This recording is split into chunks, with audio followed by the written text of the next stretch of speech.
நம்ம மொழியில கலந்திருக்கிற பிறமொழி சொற்களை எப்படி எளிமையா தெரிஞ்சுக்கிறதுன்னு பார்க்கலாம் வாங்க. இதற்கு நிறைய வழிகள் இருக்கு, நம்ம ஒவ்வொன்றா தெரிஞ்சுக்கலாம். ஒரே ஒரு குறிலெழுத்தை எடுத்து இர் என்ற மெய்யெழுத்து வந்தா அந்த சொற்கள் எல்லாமே பிறமொழி சொற்கள் தான். இப்ப இந்த தொடர்கள்ல அடிக்கோடிட்ட சொற்கள் எல்லாமே பிறமொழி சொற்கள் தான். பாருங்க, தர்மம் செய்ய முயலுங்கள். ஒரே ஒரு குறிலெழுத்தை எடுத்து இர் என்ற மெய்யெழுத்து வரக்கூடிய சொற்கள் எல்லாமே பிறமொழி சொற்கள் தான். தர்மம் செய்ய முயலுங்கள் இல்ல அறம் செய்ய முயலுங்கள். கர்ம வீரர் காமராசர், செயல் வீரர் காமராசர். இதற்கு என்ன அர்த்தம் தெரியுமா? இதற்கு என்ன பொருள் தெரியுமா? கற்பூரம் ஏற்றி வழிபட்டனர், சூடம் ஏற்றி வழிபட்டனர்.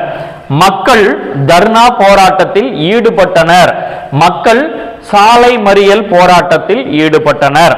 கோயிலுக்கு சென்று அர்ச்சனை செய்தேன், கோயிலுக்கு சென்று வழிபாடு செய்தேன்.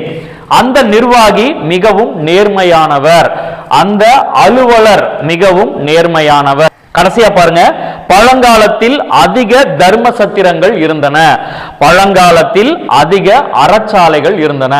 இதிலிருந்து நீங்க தெளிவா தெரிஞ்சுக்கலாம், ஒரே ஒரு குறிலெழுத்தை அடுத்து இர் என்ற மெய்யெழுத்து வரக்கூடிய சொற்கள் எல்லாமே பிறமொழி சொற்கள் தான். ஆனா இப்ப நாம இந்த இர் என்ற மெய்யெழுத்துக்கு பதிலா ரூ என்ற மெய்யெழுத்தையும் பயன்படுத்துறோம். எப்படி பயன்படுத்தினாலும் இவை பிறமொழி சொற்கள் தான். இதே மாதிரி நம்ம அன்றாட வாழ்க்கையில பயன்படுத்தக்கூடிய 25 பிறமொழி சொற்களை நான் கொடுத்திருக்கேன், நீங்க பார்த்து தெரிஞ்சுக்கோங்க.